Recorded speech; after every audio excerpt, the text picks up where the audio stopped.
코리안 데일리 팟캐스트에 오신 것을 환영합니다. 와, 태연 씨.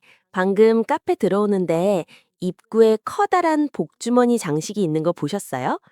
진짜, 이제 곧 설날이구나 싶더라고요. 왠지 마음이 설레지 않아요? 맞아요, 민지 씨. 그런데 한편으로는 벌써라는 생각도 들어요. 시간이 정말 화살처럼 빠르네요. 예전에는 설날 몇 해 전부터 시장이 북적이고 다들 선물 꾸러미 들고 다니는 풍경이 흔했는데 요즘은 인터넷 쇼핑으로 다 해결하니까 거리 분위기는 조금 차분해진 것 같기도 해요. 진짜 공감해요. 예전에는 마트나 시장에 가면 발 디딜 틈이 없었잖아요. 근데 요즘은 다들 스마트폰으로 설날 선물 세트 검색해서 새벽 배송으로 보내버리니까요. 편리하긴 한데 뭔가 북적거리는 맛은 좀 줄어든 느낌? 그렇죠. 시대가 변하면서 우리가 명절을 맞이하는 방식도 정말 많이 달라졌어요. 그래서 오늘은 조금 진지하면서도 흥미로운 주제를 가져왔습니다. 바로 사라지는 전통, 요즘 스타일의 설날에 대해 깊이 있게 이야기해 보려고 해요. 와, 이 주제 정말 할 말이 많아요. 태연 씨, 사실 저희 집 올해 분위기가 좀 심상치 않거든요. 저희 어머니께서 폭탄 선언을 하셨어요. 올해부터 차례 안 지낸다. 다 같이 여행 가자. 라고요. 와, 대박인데요. 어머니께서 정말 신세대시네요. 보통은 어르신들이 전통을 지키고 싶어 하시고 젊은 세대가 바꾸고 싶어 하는데 반대 상황이네요. 그러니까요. 처음에는 아빠랑 제가 더 당황했다니까요. 엄마, 그래도 설날인데 조상님께 인사도 안 드리고 여행 가도 돼? 라고 여쭤봤죠. 그랬더니 엄마가 조상님도 며느리 고생하는 거 원치 않으실 거다 라고 하시더라고요. 명언이네요. 사실 민지 씨네 집 같은 경우가 요즘 정말 많아졌어요. 여기서 우리가 주목할 단어가 바로 간소화예요. 전통적인 차례는 음식을 직접 다 만들어야 하잖아요. 전도 부치고 나물도 부치고 이게 보통 일이 아니거든요. 맞아요. 전 하나만 부치려고 해도 온 집안의 기름 냄새가 진동하고 허리 한번 못 펴고 몇 시간을 앉아 있어야 하잖아요. 그래서 요즘은 차례상 배달 서비스나 밀키트가 엄청 유행이래요. 태연 씨 들어보셨어요? 백화점이나 대형 마트에서 아예 차례상 세트를 통째로 판다니까요. 그럼요. 저도 뉴스에서 봤어요. 심지어 제사 음식 전문 대행 업체도 매출이 매년 엄청나게 오른대요. 이걸 두고 의견이 참 분분하죠.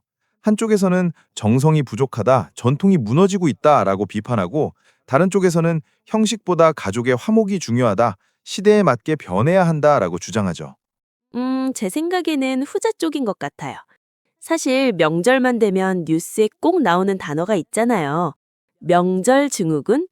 음식을 준비하는 여성들뿐만 아니라 장거리 운전을 하는 남성들, 그리고 취업이나 결혼 질문을 받는 청년들까지 모두가 스트레스를 받는다면 그게 정말 행복한 명절일까요? 날카로운 지적이에요, 민지 씨. 전통이라는 이름 아래 누군가의 희생이 강요된다면 그 전통은 지속되기 어렵겠죠. 그래서 요즘은 맞벌이 가정도 많고 개인의 삶을 중시하다 보니 거창한 차례보다는 가족끼리 맛있는 외식을 하거나 가벼운 여행을 떠나는 휴식형 명절로 패러다임이 바뀌고 있는 거예요. 맞아요. 그런데 태연 씨, 이렇게 형식을 다 없애버리면 나중에는 설날이라는 의미 자체가 그냥 노는 날로만 기억될까봐 조금 걱정되기도 해요. 우리가 떡국을 먹고 세배를 하는 이유가 단순히 재미는 아니잖아요. 그렇죠.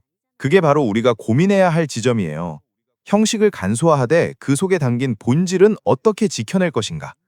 예를 들어 음식을 사오더라도 온 가족이 식탁에 모여 조상님을 추억하며 대화를 나눈다면 그건 역시 훌륭한 현대식 전통이 될 수 있지 않을까요? 듣고 보니 그렇네요. 제가 어릴 때 가장 좋아했던 건 사실 음식보다도 왁자지껄한 분위기였거든요. 사촌들이랑 방에서 굴러다니고 큰아빠가 주시는 세뱃돈 기다리던 그 설렘요. 민지 씨도 세뱃돈 도둑이었군요. 저도 그랬어요. 요즘은 비대면 세배도 유행이라면서요. 멀리 사는 친척들끼리 줌으로 화상통화하면서 세배하고 세뱃돈은 카카오페이나 계좌이체로 바로 쏴주는 거죠. 대박. 진짜 세상 좋아졌네요. 조카야 계좌번호 불러라 하시는 큰아빠 모습 상상하니까 너무 웃겨요. 그런데 한편으로는 직접 손에서 손으로 전달되는 그 따뜻한 봉투 느낌이 없어서 아쉽기도 하겠어요. 맞아요. 디지털화가 편리함을 주지만 아날로그의 감성을 대신하긴 어렵죠. 그래서 요즘은 뉴트로 바람이 불어서 일부러 전통시장에 가서 장을 보거나 개량 한복을 입고 기념사진을 찍는 젊은 세대들도 늘고 있다고 해요. 그런데 태연 씨, 가끔은 그 북적북적했던 옛날이 그립기도 해요. 어릴 때는 온 가족이 거실에 둘러 앉아서 만두를 빚었잖아요. 제가 만든 만두는 맨날 터져서 아빠한테 놀림당하곤 했거든요. 저도 기억나요. 손에 밀가루 다 묻히고 방 안 가득 고소한 기름 냄새가 진동했죠. 그게 바로 명절의 맛이었는데 말이에요. 맞아요. 그 정이라는 게 있었죠.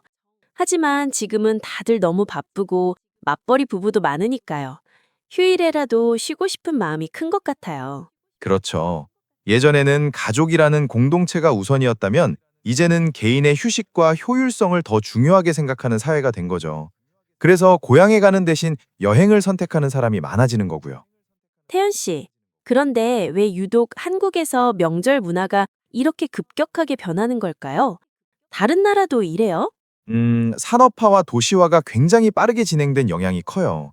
예전에는 집성촌이라고 해서 친척들이 다 근처에 살았지만 지금은 다들 도시로 흩어져 살잖아요. 한번 모이려면 민족 대이동 수준의 고생을 해야죠. 아, 맞아요. 고속도로에서 8시간씩 갇혀 있다 보면 내가 지금 뭐 하는 건가 싶을 때가 있대요. 그렇죠. 그래서 가성비와 효율성을 중시하는 현대인들에게 전통적인 방식은 조금 무겁게 느껴질 수밖에 없어요. 하지만 전문가들은 말해요. 전통은 박물관에 갇혀 있는 게 아니라 살아 움직이며 변한다고요. 태연 씨, 그럼 우리 전통은 결국 다 사라져 버릴까요? 조금 슬픈 기분이 들어요. 저는 그렇게 생각하지 않아요. 전통은 사라지는 게 아니라 진화하는 거라고 봐요. 진화요? 네, 형태는 바뀌어도 그 본질인 가족의 안녕을 빌고 함께 시간을 보내는 것은 변하지 않거든요.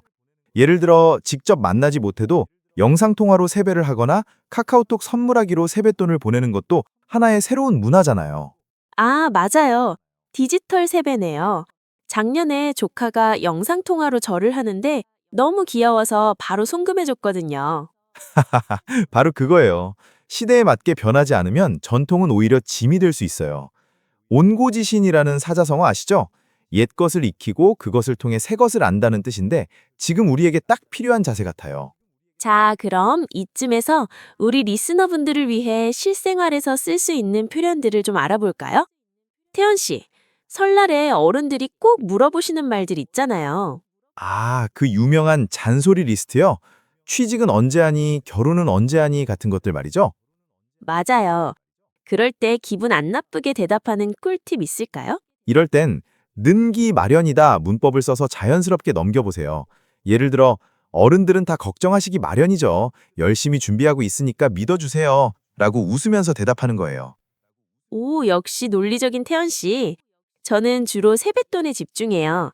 조카들한테 세뱃돈은 많이 받았어? 라고 물어보면서 화제를 돌려거든요. 좋은 전략이네요. 그리고 부담스럽다라는 표현도 알아두면 좋아요. 명절 음식을 혼자 다 하기는 너무 부담스러워요. 처럼 솔직하게 감정을 전달할 때 유용하죠. 자, 태연 씨. 제가 상황극 한번 해볼게요. 아이고, 태연아, 너는 이제 30인데 언제 국수 먹여줄 거니? 취직은 잘 되고 있지? 아, 이거 정말 전형적인 잔소리네요. 어? 어떻게 써요? 고모, 원래 명절에는 이런 질문이 나오기 마련이죠. 다 관심 가져주셔서 감사합니다. 때가 되면 다 하게 될 거예요. 라고 부드럽게 넘기는 거죠. 는기 마련이다는 당연히 그렇게 된다는 뜻이라서 상대를 존중하면서도 화제를 돌리기 좋아요. 오, 대박 꿀팁. 그럼 이런 표현은 어때요? 부담스럽다. 엄마, 차례 음식 다 직접 하시는 거 너무 부담스러우니까 올해는 좀 사 먹어요. 이렇게요. 아주 좋아요. 그리고 간소하게 하다라는 표현도 꼭 기억하세요. 올해 설날은 가족끼리 간소하게 보내기로 했어요. 라고 하면 아주 세련된 한국어 문장이 됩니다. 참, 태연 씨. 작년 설에 여행 가다가 공항에서 누구 마주쳤다면서요. 아, 그 이야기요? 아, 비밀로 하려고 했는데 저희 고향 안 가고 몰래 제주도 여행 가려다가 공항 게이트에서 저희 부장님을 딱 마주쳤어요. 대박. 부장님도 여행 가시는 길이었어요? 네, 부장님도 사모님이랑 호캉스 가시더라고요. 둘 다 서로 당황해서 고향 안 가셨어요? 라고 동시에 물어봤다니까요. 결국 비행기 내릴 때까지 어색하게 같이 갔어요. 뛰는 놈 위에 나는 놈 있다더니 딱 그 상황이네요. 자, 오늘 저희는 변화하는 설날 풍경에 대해 이야기해봤습니다. 전통의 형식이 바뀌는 것에 대해 아쉬워하는 분들도 계시겠지만 결국 중요한 건 서로를 아끼는 마음이라는 점 잊지 않으셨으면 좋겠습니다. 맞아요. 형식이 뭐가 중요하겠어요. 사랑하는 사람들과 행복하게 쉬면 그게 최고의 명절이죠. 여러분의 이번 설날 계획은 어떠신가요? 전통파신가요? 아니면 트렌드파신가요? 댓글로 여러분의 명절 풍경을 공유해주세요. 그리고 오늘 대화에서 나온 간소화나 잔소리, 그리고 는기 마련이다 같은 표현들도 꼭 한 번씩 복습해 보시고요. 저희 코리안 데일리 팟캐스트 채널 구독과 좋아요도 잊지 마세요. 여러분, 새해 복 많이 받으세요. 여러분, 미리 새해 복 많이 받으세요. 안녕.